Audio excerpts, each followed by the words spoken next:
የዘመኑ ፍጻሜ መድረሱን አመልካች የሆኑት የጦርነት ደውሎች ከያቅጣጫው እያስተጋቡ ይገኛሉ። የዓለም ሕዝብ ወደ ታላቁ የአርማጌዶን ጦርነት እያኮበከበ ይገኛል። በሀገረ ኢራን ከ100 በላይ የሚሆኑ ከተሞች እየነደደ ያለው እሳት ተራ አመጽ አይደለም፣ የሺህ ዓመታት የትንቢት ፍጻሜ እንጂ። ሀገረ ኤርትራን ብትሆን በኢትዮጵያውያን ላይ ጦርን ለማዝመት ዝግጅቴን ጨርሻለሁ ማለቷም በኢትዮጵያውያን ላይ የታወጀው ታላቁም ጦርነት ቢሆን የዚሁ የፍጻሜው ማብቂያ ማሳያዎች ናቸው። ሰላምና ጤና ለእናንተ ተመኘን። ውድ የጊዜ ቲዩብ ቤተሰቦቻችን እንደምሰነበታችሁ፣ እንዴት ቆያችሁልን? ሰላም እግዚአብሔር ከእናንተ ጋር ይሁን።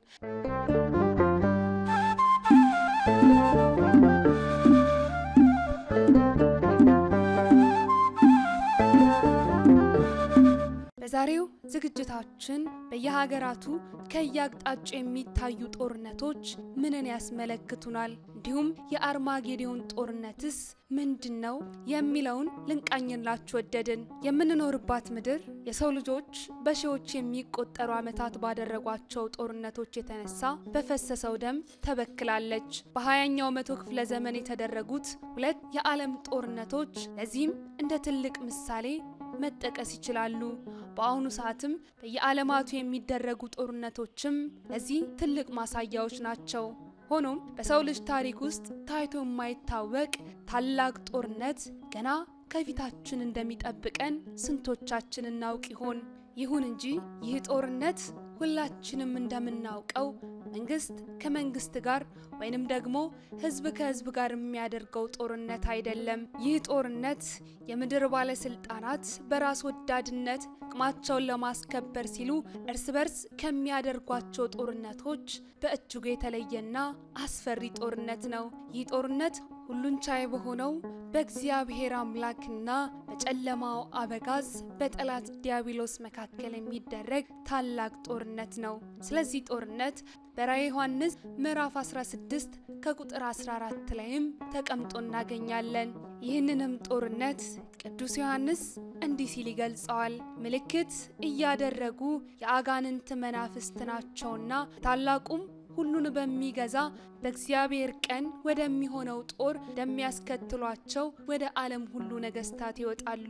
እነሆ እንደ ሌባ ሆኜ እመጣለሁ። ራቁቱን እንዳይሄድ እፍረቱንም እንዳያዩ ነቅቶ ልብሱን የሚጠብቅ ብፁዕ ነው። በዕብራይስጥም አርማጌዶን ወደሚባል ስፍራ አስከተሏቸው። አርማጌዶን ቃሉ የ2 ቃላት ጥምር እንደሆነ ይነገራል። አርም እና መጊዶ ከሚሉ 2 የዕብራይስጥ ቃላቶች የተዋቀረ ነው። አርም በዕብራይስጥኛ ተራራ ማለት ሲሆን መጊዶ ማለት ደግሞ በፍልስጤም የምትገኝ አንድ ትንሽ ግዛት ነች። ትርጓሜውም የመጊዶ ተራራ ማለት ነው። ይህ ቦታ በዓለም ፍጻሜ የእግዚአብሔር ጠላቶች ከእግዚአብሔር አምላክ ጋር ለመዋጋት የሚሰባሰቡበት ስፍራ እንደሆነም ይነገራል። ይህ ሰፊ ሸለቆ 22 ኪሎ ሜትር ስፋትና 32 ኪሎ ሜትር ርዝማኔ ያለው ሲሆን ሰይጣን የክርስቶስን ዳግም ምጽአት ለማደናቀፍ የመጨረሻ አማራጭ ነው ለሚለው የአርማጌዶን ጦርነት የዓለም ነገስታትን ወደ አርማጌዶን ለማስከተል ከዘንዶው ከአውሬውና ከሐሰተኛ ነቢያት አፍ የሚወጡ 3 እርኩሳን መናፍስትን በመላው ዓለም ያሰማራል። ይህም በራዕየ ዮሐንስ ምዕራፍ 16 ከቁጥር 13 ላይ ተቀምጧል። በዚህ ጊዜ የዓለም ነገስታት ወደ ስፍራው የሚሰባሰቡበት በዓለም ላይ ያላቸውን የበላይነት ለማረጋገጥ ቢመስላቸውም ሰይጣን ግን አንዴ አስቷቸዋልና ከዚህ የዘላለም ዓላማው ለማስፈጸም ይጠቀምባቸዋል። ዓለም በፍጻሜዋ ጠርዝ ላይ ቆማ ለማድረግ በምትዘጋጀው በዚህ የአርማጌዶን ጦርነት የምድር መሪዎች ራሳቸውን በትህትና ለእግዚአብሔር ዝቅ ከማድረግ ይልቅ እግዚአብሔርን ተሳድመው መሞትን ይመርጣሉ። በዮሐንስ ራእይ ምዕራፍ 19 ከቁጥር 19 እስከ 21 እንዲህ ይላል። በፈረሱም የተቀመጠውን ጭፍራዎችንም ይወጉ ዘንድ አውሬውና የምድር ነገስታት ጭፍራዎቻቸውንም ተከማችተው አየው። አውሬውም ተያዘ፣ በእርሱም ፊት ተአምራትን እያደረገ የአውሬውን ምልክት የተቀበሉትን ለምስሉም የሰገዱለትን ያሳተ ሐሰተኛውም ነቢይ ከእርሱ ጋር ተያዘ። ሁለቱም በሕይወት ሳሉ በዲን ወደሚቃጠል ወደ እሳት ባህር ተጣሉ። የተቀሩትም በፈረስ ላይ ከተቀመጠው ከአፉ በሚወጣው ሰይፍ ተገደሉ። ወፎችም ሁሉ ከስጋቸው ጠገቡ። ታዲያ ይህ አይነቱ እጅግ አስከፊ የሆነው ጦርነት ሊጀመር ይመስላል። አሁን ካለችበት ወቅታዊ ሁኔታ አንጻር ወደዚህ ወደ አርማጌዶን ጦርነት እያመራች ይመስላል። የዚህ ታላቅ ጦርነት የአርማጌዶን መንትያ የሆኑ ጦርነቶችም በዓለማችን ላይ እየተስተዋሉ ይገኛሉ። ከሰሞኑ እየተሰማ ያለው የኢራን የእርስ በርስ ጦርነት እንዲሁም በሀገራችን በኢትዮጵያ የታወጀው የወንድማማች ጦርነትም ለዚህ ትልቅ ማሳያ ነው። ኢራን በሀገረ ኢራን ውስጥ በባለፉት 47 ዓመታት ታይቶ የማይታወቅ ተቃውሞ መቀስቀሱን ተከትሎ ከ100 በሚበልጡ ከተሞች ላይ እጅግ ከፍተኛ የሆነ የተቃውሞ ድምጽ በሀገረ ኢራን እየተሰማ ነው። የኢራን መንግስትን የሚቃወሙ ሰልፈኞችም በአደባባይ እየወጡ ነው። ተቃውሞውም በተለያዩ የኢራን ከተሞችም ተስፋፍቷል። መንግስት በተቃዋሚ ሰልፈኞች ላይ እርምጃ ወስዳለው ማለቱን ተከትሎ ሀገረ አሜሪካን ዝም ማለትን አልወደደችም። በኢራን ላይ ጠንከር ያለ እርምጃ እንደምትወስድና ዜጎቹንም እንደምትጠብቅ እየተናገረች ትገኛለች። አሜሪካ ኢራናውያንን ለመርዳት በተጠንቀቅ እየተጠባበቀች መሆኗንም ፕሬዝዳንት ዶናልድ ትራምፕ እያስጠነቀቁ ይገኛሉ። የኢራን ባለስልጣናት በምላሹ በቀጠናው ያሉ የአሜሪካን አጋሮች ላይ ጥቃት ለመሰንዘርም እየተዘጋጁ ይገኛሉ። በሀገረ ኢራን ተቃውሞ ሲነሳ ይህ የመጀመሪያው ባይሆንም ነገር ግን የአሁኑ ተቃውሞ እጅግ ለየት ያለ ነው። በኢራን ስለተቀሰቀሰው ተቃውሞ ተንታኞች እንደሚሉት ከሆነ የአሁኑ ተቃውሞ ባልተጠበቀ ሁኔታ መጠነ ሰፊ ሆኗል እያሉ ይገኛሉ። የማህበረሰብ ሳይንስ አጥኚዎችም እንደሚገልጹት ከሆነ ተቃውሞ በዋነኞቹ የኢራን ከተሞች ብቻ ሳይሆን በአነስተኛ ከተሞች ጭምርም በእጅጉ ተስፋፍቶ ይገኛል ይላሉ።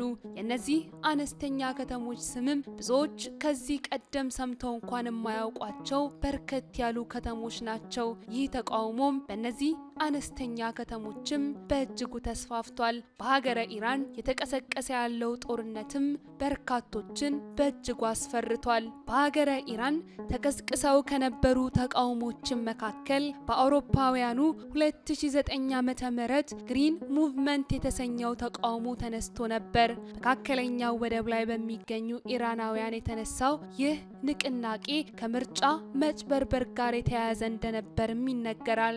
ተቃውሞ ሰፊ ቢሆንም በዋነኝነት በከተሞች ውስጥ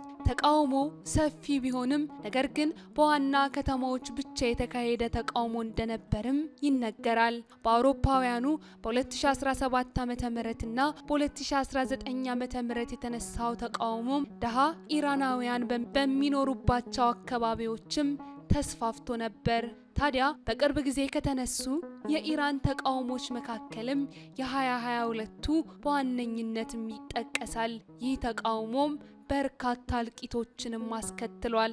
ይህ የኢራናውያን የእርስ በርስ ጦርነት ብቻ አይደለም፣ የዓለማችን ሌላኛው የጦርነት ደውል በሀገራችን ኢትዮጵያ ላይ የታወጀ ያለው እየተጎሰመ ያለው የጦርነት ነጋሪትም በአሁኑ ሰዓት ለዓለማችን ትልቅ ስጋት እየሆነ ነው። ሀገራችን ኢትዮጵያም ከያቅጣጫው በጦርነት አዋጆች እየታመሰች ነው። በሀገራችን ኢትዮጵያ ወንድም ከወንድሙ ጋር እርስ በርስ ከሚያደርገው ጦርነት በተጨማሪ የቀይ ባህርን ጥያቄ ተከትሎ የመጣውም ሌላኛው የጎረቤት ሀገር የጦርነት አዋጅም ለሀገራችን ኢትዮጵያ ትልቅ ስጋት ሆኗል። የኤርትራው ፕሬዝዳንት ኢሳያስ አፈወርቂ ከሀገራቸው ብሔራዊ ቴሌቪዥን ጣቢያ ጋር ባደረጉት ሰሞነኛ ቆይታም እንደተናገሩት ከሆነ የብልጽግና የቀይ ባህር ፍላጎት በኢትዮጵያ ሕዝብ ላይ የታወጀ ጦርነት ነው በማለት በኢትዮጵያውያን ላይ ታላቅ ጦርነትን አውጀዋል። የኤርትራው ፕሬዝዳንት ኢሳያስ አፈወርቂ በቃለ ምልልሳቸው ወቅት እንደተናገሩት ከሆነ በኢትዮጵያና በኤርትራ መካከል ካለው ውጥረት ጋር በተያያዘ ለቀረበላቸው ጥያቄ የውሃ ጦርነት ብሎ ማወጅ ለማን ነው? ለኛ በቀጥታ የቀይ ባህር ጉዳይ አይደለም፣ የናይል ጦርነት ነው እየታወጀ ያለው። ጦርነቱ ማንን የሚመለከት ነው? በማለት ጥያቄ ሰንዝረዋል። ኢትዮጵያ ቀይ ባህርን ለማግኘት የምታደርገው ዲፕሎማሲያዊ እንዲሁም የፕሮፓጋንዳ እንቅስቃሴ ለማድመቅ የቀረበ ነው ሲሉም ከሰዋል። ፕሬዝዳንቱ ይቀጥላሉ። ለጉዳዩ እውቅና መስጠትም አይገባም ሲሉም አጣጥለዋል። ብልጽግና መጀመሪያ ላይ ጦርነት የከፈተው በኢትዮጵያውያን ሕዝብ ላይ ነው። ከፕሪቶሪያው ስምምነት በኋላ በአማራ ክልል ፋኖን ለማጥፋት ጦርነት ታውጇል። በትግራይም በአፋርም እንዲሁም በኦሮሚያ ክልልም በሶማሌ ላይም ጦርነት ታውጇል በማለትም ኢሳያስ አፈወርቂ ተናግረዋል። ኢሳያስ አፈወርቂ ቀጥለውም እንደተናገሩት ከሆነ ለጦርነት ዝግጅት ወደ ኢትዮጵያ ሰው አልባ አውሮፕላን ወይም ድሮንና ሌሎች የጦር መሳሪያዎች እየገቡ እንደሆነም ጠቅሰዋል። ፕሬዝዳንቱ አክለውም ጦርነት ከተከፈተብን ግን ማንም መብታችን እንዲያስጠብቅ አንጠይቅም፣ ወደ ውሸት ጠረጴዛቸው መጋበዝም የለብንም በማለትም ተናግረዋል። በኢትዮጵያና በኤርትራ መካከል ያለው ግንኙነትም ከጊዜ ወደ ጊዜ እየሻከረ ከመምጣቱ ባሻገርም የጦርነት ስጋት ሲያስተጋባም ቆይቷል። በተለይም ከፕሪቶሪያው ስምምነት ወዲህ የበለጠ የሁለቱ ሀገራት ግንኙነት በእጅጉ ሻክሮ ከኢትዮጵያ የቀይ ባህር ጥያቄ ጋር በተያያዘም እጅግ ታላቅ የሆነ ውጥረት ሰፍኖ ሁለቱ ሀገራት ወደ ጦርነት ሊያመሩ በቃላት ጦርነት አንድ ሁለት እያሉ ወደ ጦርነቱ ሜዳ እየገቡ ይገኛሉ። ውድ የጊዜ ቲዩብ ቤተሰቦቻችን ለዛሬ ያዝንላችሁ ዝግጅታችን ይህንን ይመስል ነበር። በሌላ ዝግጅት እስክንገናኝ ሰናይ ጊዜ ለእናንተ ተመኘን።